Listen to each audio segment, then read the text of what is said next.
So I don't know how you got to the point of saying he was comparing the two electoral systems. He was speaking to the report that came out and said that there are similarities that we have seen the same thing here. Cafe, CARICOM, and other OAS, other persons that came here would not have been out in the field to see that $100,000 was offered to an indoor agent not to work, or offered to a cluster manager to give me the canvas of this party.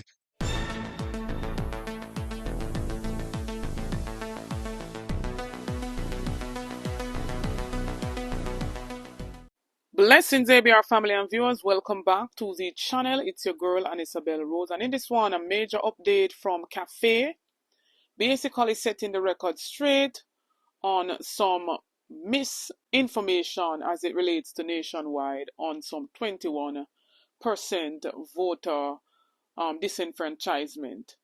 As well as Dayton Campbell, General Secretary for the People's National Party, issues a stern warning to nationwide not to mislead the public.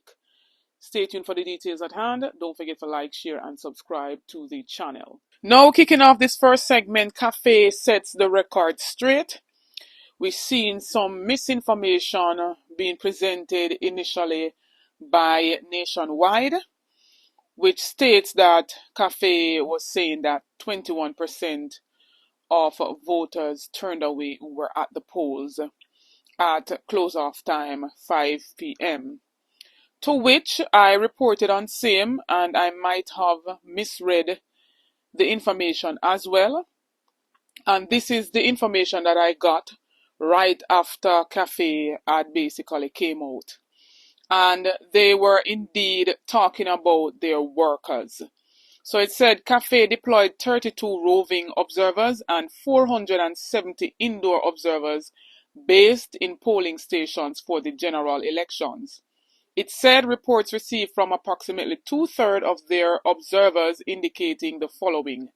In 98% of polling stations, the presiding officers had the necessary equipment and opened the polling station for voting on time. 92% of polling stations, there were no reports of interruptions to the voting process, and in 94% of polling stations, there were no reports of irregularities during voting. In 98% of polling stations, security personnel were present until the close of poll and until the ballot boxes were removed to the counting centers. And Cafe same one commended the Electoral Office of Jamaica. And I was saying in the first reporting that, Cafe is a bit contradicting.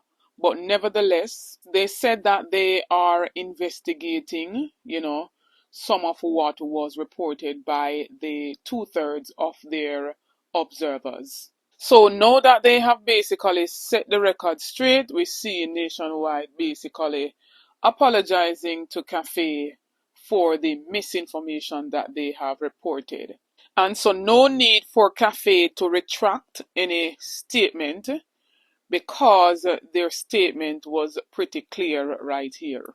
With that being said, we see the People's National Party came out in their first post-election conference today, and they basically addressed some of the information circulating out there. And though they're saying that they don't have enough evidence as to the whole vote buying and persons receiving large sums, it is basically persons reporting that to them. And so they wouldn't have a strong case to come against this administration without any video evidence, if you understand what I mean. And so Nationwide was present there, one of the reporters, and he basically asked question as it relates to, the People's National Party comparing, the whole electoral process as to Guyana, which was not the case. And so a Dayton Campbell Gensec basically asked for them, or basically warning them, to stop mislead the public. Take a listen. Just two more, one for Anthony Hilton and one for you, Mr. Golding. Mr.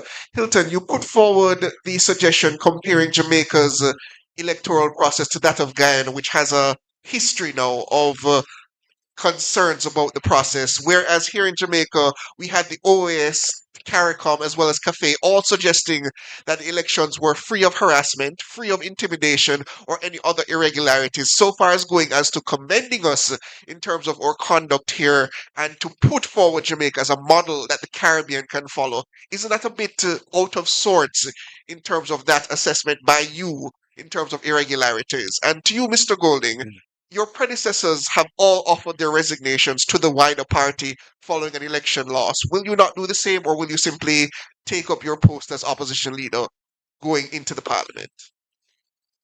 Well, let me. Well, you want to go first? No, I'll go And let me say, I think the aspects. I think no, I don't think what you characterize as overstatement, notwithstanding anything that has been said by Cafe or any other organization that participated. The EU focus, and I'd urge you, and I think you have read the EU report. And if you have, then you'll see that they commented on some other aspects of it, much of which we saw in full force here in Jamaica. The issue that we believe needs to be addressed as an urgent matter is the whole issue of the advertising and promotion before and during the campaign with we believe excessive state resources. And that aspect of it and others were specifically commented on. So my advice is that whatever the specific limitations or the concerns that the OAS or other monitoring group didn't address, the EU's report, I believe, was much broad-based and some of it very relevant to Jamaica. If I may add something to that before the leader answers the next question. I think we've been very responsible as a party. I think we've been very responsible. Nationwide carried a story that Cafe said that 21% of the persons at the polling station at 5 o'clock were not allowed to vote. We could easily have created a stir with that to suggest that those persons would have voted for us and it would have changed the outcome of the elections. We didn't. We waited for good information, right? For additional information. And we have seen where over the last 2 days, the ECG has refuted what was carried as to what Cafe had said. And then since that, Cafe today in the paper is clarifying that that did not actually take place. So I believe the comment that was made as well was not necessarily comparing the electoral system in the two countries, but about the report that came out of the election. So I don't know how you got to the point of saying he was comparing the two electoral systems. He was speaking to the report that came out and said that there are similarities that we have seen the same thing here.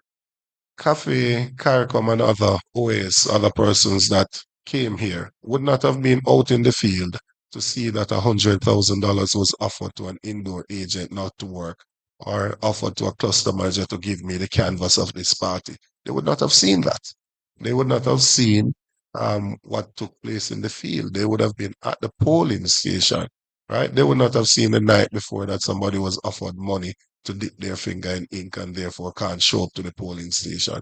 They would not have seen where we saw some persons, MPs, trying to separate people into lines as to who you are going to vote for, totally inappropriate, right? From a high-ranking member of the Jamaica Labour Party.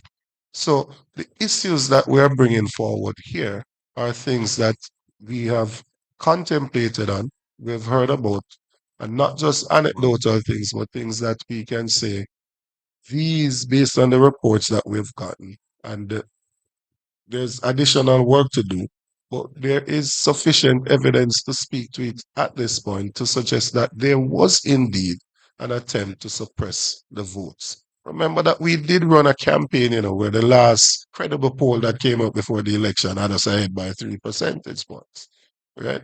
Not like the one from Nationwide that said we're 13 points behind. That was totally fraudulent, right? And if you look at the outcome of the elections, it was within 1%, as in the popular vote. So it was within that margin of error. And that is after all the suppression that took place by the Labour Party and the delayed voting by the ECJ that caused persons to leave the polling station and not being able to participate. In relation to, well, first of all, I'm not aware of any historic precedent of which you speak. You know, there have been instances where party leaders have offered their resignation. There have been instances where they haven't, to my knowledge. I serve at the pleasure of the party, and you know, I'm happy to continue to serve in the capacity as leader for as long as the party wants me to. And thus far, all of the MPs who have been elected, all 28, other than one who's overseas traveling, have signed a letter confirming that they have confidence in me and want me to be the leader of the opposition. Right. And that's where it is right now. If I may add again, if I may just add something to that. I want for us not to mislead the public with some of the statements. You know, there are some things that are being said in the public space that are just not true. Anju Holness was defeated by Portia Simpson Miller in 2011. It seems persons have forgotten that. He did not resign, nor did he offer any resignation. He stayed there. He did not even make public the appraisal committee report that was done, right? 10 of the 21 MPs signed a no confidence in him. He's the one that saved himself with his casting vote.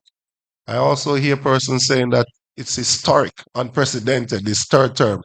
When they say one complain about the PNP being in office for 18 years, the PNP has won 4 consecutive elections in Jamaica. So what is historic? It's historic for the JLP that they have won 3 elections. It's not historic for Jamaica. PJ Patterson won in 93, 97, and 2002. Why do we continue to mislead the public in this vulgar manner? And my opinion in all of this, I am glad that the People's National Party is up 28, members strong. And so we know that the Jamaica Labour Party, they hate the number 28 due to the fact that the Integrity Commission combed through some 28 bank accounts for Anju Holness. Also, it is no secret that a nationwide love to twist and spin things.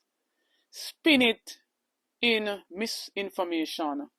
And so they're always caught having to retract or having to apologize to others. But ABR family and viewers, what says you? Drop your comments in the comment section. Let me know what you say. Don't forget to like, share, and subscribe to the channel. On the road to 50K. Help me to get there. Get this video to at least 9,000 likes. Stay tuned for more videos. Stay tuned for more updates. Big up on yourself.